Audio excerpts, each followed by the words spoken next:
2 ಕೋಟಿ ಹಣಕ್ಕೆ ಬೇಕಾಗ್ತಾರೆ. ಇಂಥ ಪರಿಸ್ಥಿತಿ ಕನ್ನಡ ಫಿಲಂ ಇಂಡಸ್ಟ್ರಿಗೆ ಬರದೇ ನೋಡ್ಕೊಬೇಕಾದ್ರು ನಮ್ಮೆಲ್ಲರ ಕೆಲಸ.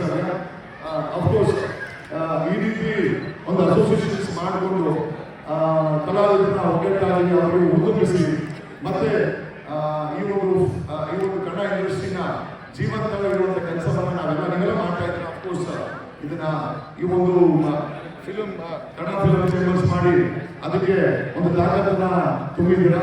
ಚೆನ್ನಾಗಿ ಬೆಳೀಲಿ ಉಳಿಲಿ, ಪ್ರತಿ ವರ್ಷ ಇದೇ ರೀತಿ ಸಾಕಷ್ಟು ಕಾರ್ಯಕ್ರಮಗಳನ್ನು ನೀವೆಲ್ಲ ಮಾಡಿ ಅಂತ ಹೇಳಿದ್ರ MS ರವೀಂದ್ರ ಅವರಿಗೆ, ಅದೇ ಈ ಒಂದು ಚೇಂಬರ್ಸ್ ಮಾಡಿರುವಂತ ರವೀಂದ್ರ ಅವರಿಗೆ ಮತ್ತೆ ಅವರ ಜೊತೆಗೆ ಸಾಕುವ ಪ್ರತಿಯೊಬ್ಬರಿಗೂ ಕೂಡ ಎಷ್ಟು ಜನ ಹೆಸರಿದೆ, ಸಮಯದ ಕೊರತೆಯಿಂದ ಹೆಸರು ಹೇಳಕ್ಕಾಗ್ತೇನೆ. ಪ್ರತಿಯೊಬ್ಬರಿಗೂ ಅವರ ಬೆಸ್ಟ್ ಶುಭಾಶಯಗಳನ್ನು ಥ್ಯಾಂಕ್ ಯು.